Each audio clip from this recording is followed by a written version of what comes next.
कि मामा जी कितने जल्दी हो जाएंगे। आप चिंता मत करो, लेकिन ये बात आप नंद बाबा से मत कहना कि तू हमको लेके नहीं जाएगी, अनिष्ट मत बता देना। और उसके बाद अपूर्व जी महाराज ने शयन किया। गोविंद रात भर करवट बदलते हैं, सोए सिसकियां निकले हैं, रोते हैं। बलराम की रोते हुए गोविंद के आंसू, गोविंद क्या इतने अधिक बलराम बाबा ने तुम्हें कैसे समझा? मैं आज यहाँ बैठा हूँ, लेकिन मेरी वो माँ जेल के अंदर रोती है, उसकी आवाज दूर होता है, उसके आंचल का दूध बहता है, आज भी वो तड़प रही है कि मेरा बेटा कब आए। लेकिन गोविंद तुमको तो मालूम है गाँव दादा कि कल सुबह होते ही अक्रूर के साथ में आप भी जाओगे और हम भी जाएंगे, और उसके बाद में हम दोनों लौट करके, तो देवकी को तो देवकी का बेटा मिल जाएगा, लेकिन बेचारी यशोदा किसके सहारे जिएगी? इसकी क्या स्थिति होगी? ये जमुना जी के तट, ये राधा रानी, ये सखियां जो एक पल मेरे बिना नहीं जीती, इन्हें हम कैसे संभालेंगे, कैसे जीने?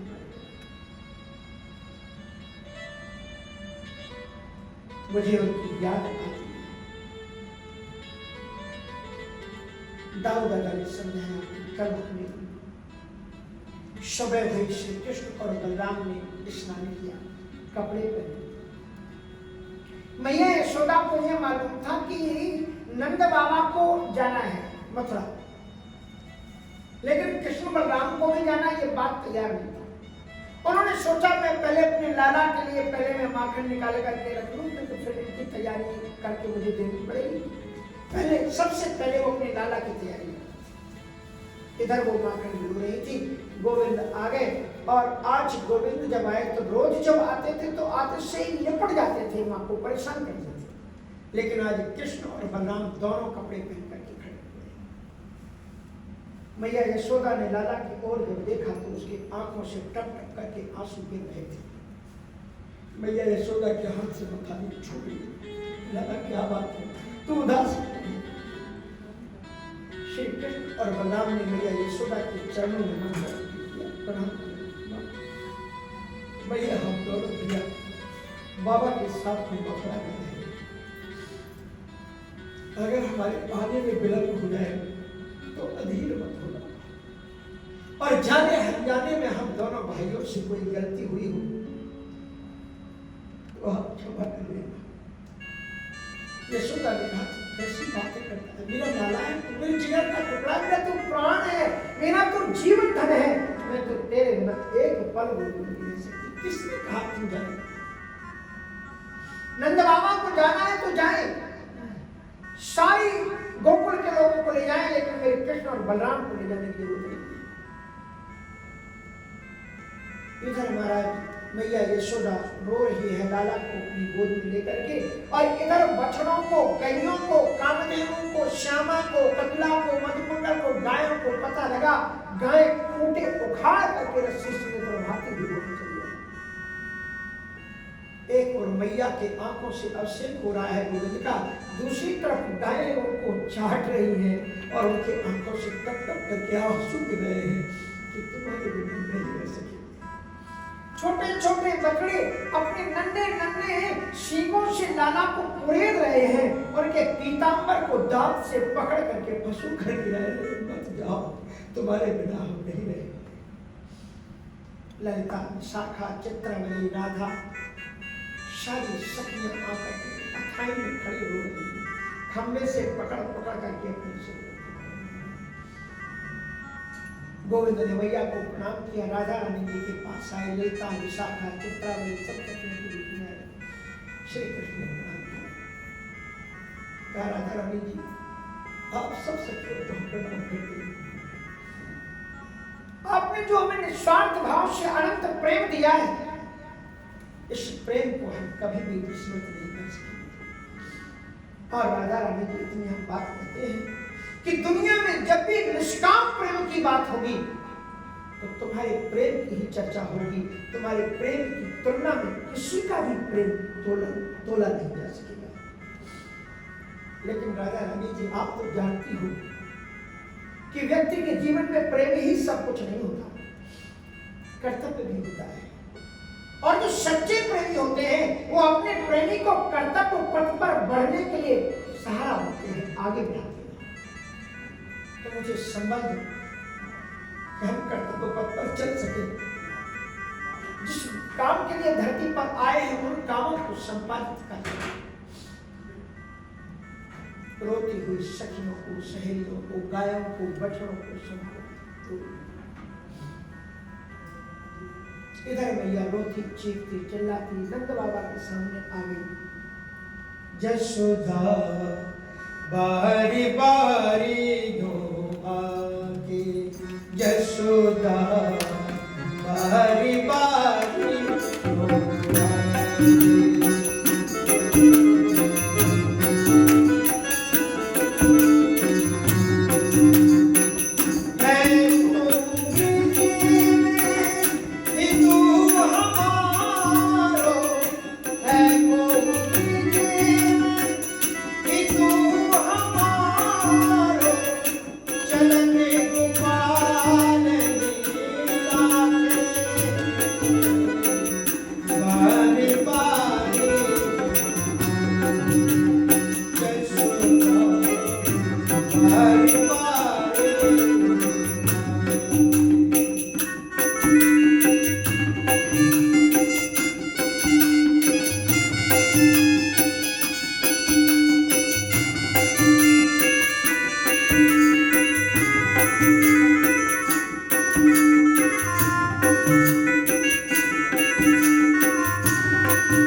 सबको मिलेंगे और भी ग्वालियर लौट करके आ जाएंगे। कल कोई वहीं पर थोड़ी हमको रहना, थोड़ा सा उनमें धैर्य रखा करो और बस रोना शुरू कर देती हो।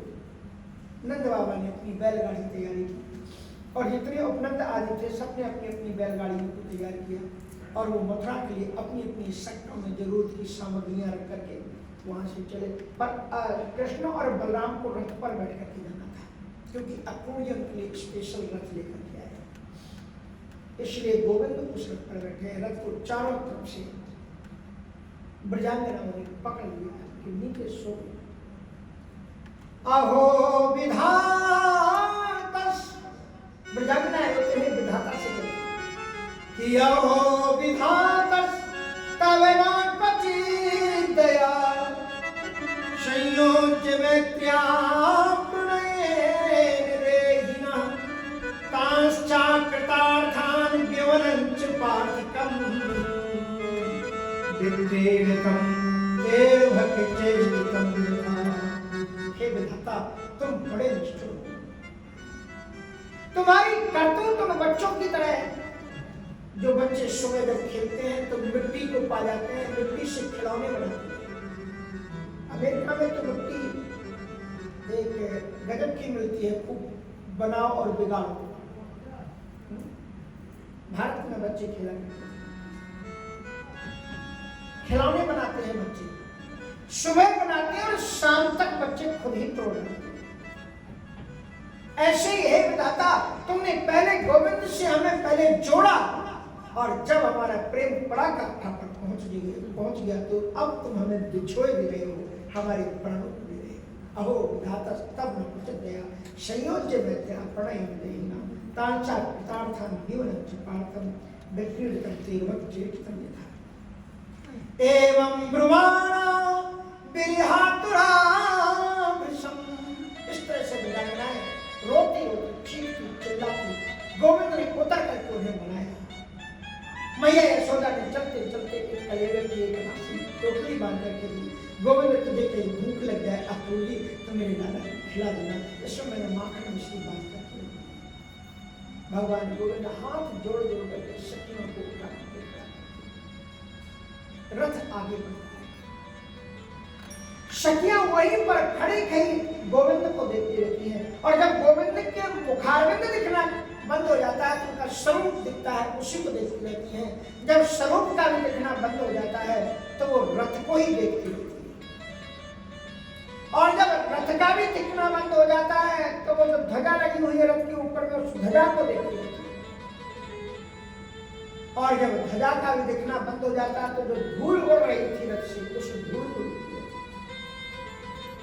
और जब उस रथ के पहियों से उड़ने वाली धूल का भी दिखना बंद हो जाता है तो धूल ना लखानी तो समूल गिरी शाखा सी, तो वो उसी प्रकार से गिर पड़ी जैसे जड़ समेत कोई वृक्ष उखड़ करके गिर पड़ता है। गोविंद रास्ते में चलते हैं, कथा तो देखो इस प्रकार से कथा हुई तो हम कुछ नहीं सुना पाएंगे तो था, अब थोड़ी सी स्पीड तो लेनी पड़ेगी। रास्ते में अपूर्व को समझ में आ गया कि गोविंद से ये ब्रजवासी कितना प्रेम करते हैं। अगर कंस के कारण इनको कुछ हो गया तो ये ब्रजवासी हमें कभी क्षमा नहीं करेगा। बड़ी चिंता कर रहे थे कि मुझे कुछ ऐसा उपाय करना चाहिए गोविंद को लेकर के कहीं भाग लेना चाहिए ताकि इनकी सुरक्षा हो जाए। भगवान तो अंतर्यामी, सोचे मेरी बेटी कितना अच्छा अपूर्व का विचार है, मैं सारी दुनिया की रक्षा करता हूँ, मेरी रक्षा करना चाहिए। तो चलो जब इतनी अच्छी भावना है तो मैं इसे बता ही दूं कि मैं हूँ कौन। अपूर्व को बीच में प्यास लगी, जमुना का किनारा चल रहा था, सोचा मैं जरा स्नान करके उस नदी करके मैं आता हूँ। गोविंद को रथ पर वहीं पर बैठाया और जमुना के हृदय में जो ही उन्होंने प्रवेश किया और जो ही उन्होंने डुबकी लगाई तो देखा जो श्री कृष्ण और बलराम को रथ में बैठा करके आया है वो जमुना के अंदर दिखाई पड़े लगे। ये क्या हुआ? एकदम हिल करके तत्काल बाहर निकला घबरा करके, रथ की ओर नजर तो रथ में फिर उसने फिर डुबकी लगाई तो अब जो दिखाई पड़े वो गोविंद शेष शैया पर लक्ष्मी जी पाल संवाहन करने और गोविंद लेटे हुए। समझ गए, ओ मैंने जिनको बालक समझ रखा है वो साक्षात देवी से घबराए से पिटे से वहां से जब लौट करके आए तो घबरा रहे थे, सोच रहे थे मैं जिसे रखा बैठा करके चल रहा हूँ ये सारी दुनिया का अंत चला गया। रोम रोम पति लागे कोटि कोटि ब्रह्मांड, अरे बाप रे बाप मेरी गाड़ी में सारे जगत का मालिक बैठा। आए रथ पर चढ़ने लगे, हाथ की चाबुक गिर गई, लड़खड़ाने लगे। गोविंद ने कहा चाचा जी ठीक तो हूँ? मैं बिल्कुल ठीक हूँ, बिल्कुल ठीक हूँ। गोविंद ने उठा करके उनकी जो चाबुक थी लगा वो उनको दे दी। बैठ गए रथ में बैठे हुए, बड़ी सुंदर वो प्रार्थना करते, इतना टाइम नहीं लेकिन बड़ी सुंदर उन्होंने प्रार्थना की रास्ते में। न तो उसमें हम त्वा खिले हैं तुम्हें तुम नारायणम पुरुषमाद्यमभयम यन्नादिजाता दरविंदिको सात ब्रह्मा विरासी यतेश लोका। हे भगवान नारायण, जिनकी नाभि से कमल और कमल से ब्रह्मा जी निकले, जिन ब्रह्मा जी ने संपूर्ण सृष्टि का सृजन किए, ऐसे हे नारायण हम आपको सब आप ही समय समय पर कभी परशुराम जी के रूप में तो कभी राम के रूप में धरती में राक्षसों का वध करके पृथ्वी का आधार करते हैं। आप ही गोविंद के रूप में साक्षात धरती पर अवतरित हुए हैं। हम आपको बार बार नमन करते, ऐसा करते करते वो मथुरा उठ गए और नंद बाबा आदि जंगल में ठहरे हुए थे, किसान थे। सो जमुना नदी के किनारे पेड़ों की अच्छी छाया थी, वहीं पर उन्होंने निवास कर लिया। और उसके पास में जब रथ पहुंचा तो अक्रूर जी ने कहा, वो तो जान चुके थे कि भगवान है, तो अक्रूर जी निवेदन करने लगे श्री कृष्ण से, बलराम जी से कि आज रात्रि को थोड़ा हमारे घर चल करके विश्राम कर लेते तो अच्छा रहता। गोविंद ने कहा, देखो अब जब तुम जान ही गए हो तो ये भी जान लो कि मैं अपने बाबा के पास यही केवल रात्रि है रहने की, इसलिए इस रात्रि को मैं बाबा को छोड़ के किसी के यहाँ नहीं रह सकता। आज मैं इन्हीं के पास हूँ, क्योंकि उसके बाद तुम भी मथुरा नहीं रहे। अक्रूर जी महाराज ने प्रणाम करके चले गए। इधर महाराज जैसे तैसे दिन व्यतीत हुआ। सांझ की जब समय आई तो महाराज फिर गोविंद ने और ग्वाल वाले सखाओं ने नंद बाबा के पास में आकर कहा कि बाबा बाबा, बोले हाँ, बोले हम पहली बार किसी सिटी में आए हैं, अगर आपकी आज्ञा होती तो थोड़ा सा इस शहर को घूमें। जब आप पहली बार जाते हैं तो मन करता है घूमने का। हाँ, हमको कोई घुमाते कि तो हमें ही बैठे रहते हैं। हमको लोग बताते हैं कि मानहाटन है, ये है वो है, हमें क्या पता मान घाटी हमारे यहाँ बरसाने में होती है तो मान घाटी जाते हैं, यहाँ तो मानहाटन है। अब तो वो कमरे में रहते, भगवान की दिव्य कृपा। तो मैं आपको ये बता रहा था, वैसे हमारे कामत जी ने कहा कि महाराज जी अगर कहीं चल रहा है तो आप हमें बताओ। सेवा विनय जी बेचारे बड़े सुबह सुबह के बंदरों का दर्शन करा। तो महाराज गोविंद ने ग्वाल वालों ने मिलकर के नंद बाबा से कहा कि बाबा अगर आपकी आज्ञा मिल जाए, एक बात मैं आपको बताऊं, गौर से सुना। बहुत से लोगों की ये मान्यता है, कभी कभी लोग कह देते हैं, तो मुझे कतई बात अच्छी नहीं लगती, जो कहते हैं कि गोविंद ने जो किया है वो मत करना, जो कहा है वो मत करना, वो करना, और राम जी ने जो कहा है किया है वो करना। मुझे आप बताओ गोविंद ने ऐसा क्या किया है जो नहीं करना चाहिए? क्या किया है? क्या आप गरबा नृत्य में नहीं जाते? हमारे बच्चे क्या बचपन में खेलते नहीं? बचपन में बच्चे खेले हैं ग्वाल वालों सखियों के साथ में, क्या किया है? कौन सा ऐसा चरित्र है जो मर्यादा विहीन हो? एक चरित्र मुझे बताओ। कभी कभी लोग किसी के चरित्र को समझ नहीं पाते और उस पर जब टीका टिप्पणी करते हैं तो बहुत बुरा लगता है। एक बार मैं वाराणसी से किसी विशिष्ट काम से लखनऊ के लिए जा रहा था, ट्रेन में बैठा हुआ था, हमारे साथ में एक दो और शिष्य थे, और साथ में उसी समय पर बीच में कुछ लोगों के साथ में एक सज्जन चढ़े, पैंट शर्ट पहने हुए, पाजामा कुर्ता पहने हुए बैठ गए।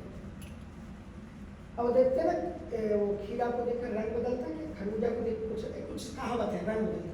और उन्होंने देखा ये महात्मा जी हैं तो अब वो भी अपना ज्ञान बढ़ाना चाहते थे। उन्हें क्या मालूम कि महात्मा पढ़े लिखे हैं कि बिना पढ़े लिखे, सोचा होंगे ऐसी बाबा जी तो बहुत बोलते। और उन्होंने बताना शुरू किया अपने साथ में आया, तुम कृष्ण जी के बारे में जानते हो? एक बार क्या हुआ कि दुर्वासा ऋषि वहाँ पर गए और वो जमुना जी के उस पार ठहरे हुए थे, तो विजांगनाएं श्री कृष्ण जी के पास आए। तो विजांगनाओं से भगवान ने श्री कृष्ण जी ने इससे उन्होंने पूछा कि हम दुर्वासा ऋषि का दर्शन करने के लिए जाना चाहते हैं, जमुना जी बीच में है, तो मैं कैसे करूं? तो कहा उनसे जाकर के कहना कि यदि दुर्वासा ऋषि सच्चे फलाहारी हैं तो जमुना मैया हमें रास्ता दे दो। दुर्वासा माने दुर्वा ऋषि का, दुर्वा जो होता है ना घास, उसका ही रस पिया करते थे दुर्वासा ऋषि। तो जमुना जी को रास्ता दे दिया और वहां गए तो 56 व्यंजन बना करके लाई थी गोपियां, खूब चकाचक करके महात्मा ने चट कर दिए, सब खा लिए। बोले देखो इनको कह रहे दुर्वासा ऋषि पला ली। बड़ा गजब की बात। अब वहां से जब वो वापस लौटने लगी तो उन्होंने दुर्वासा ऋषि से कहा कि महाराज अब वहां तो हम आपके नाम पर आ गए, अब हम लौट करके जाए तो कैसे जाए? अब वहां कह देना कि अगर गोविंद सच्चे ब्रह्मचारी व्रती है तो हे जमुना मैया रास्ता दे दो। बोले महाराज तो हम जरूर डूब जाएंगे। वो बोल रहे थे, मैं अपनी बात नहीं था, वो पंडित जी बोले बोले तब तो जरूर। बोले कैसे? बोले हम तो जानते हैं कृष्ण जी क्या करते हैं, रात भर हमारे साथ में आइयो करते और कहते हैं कि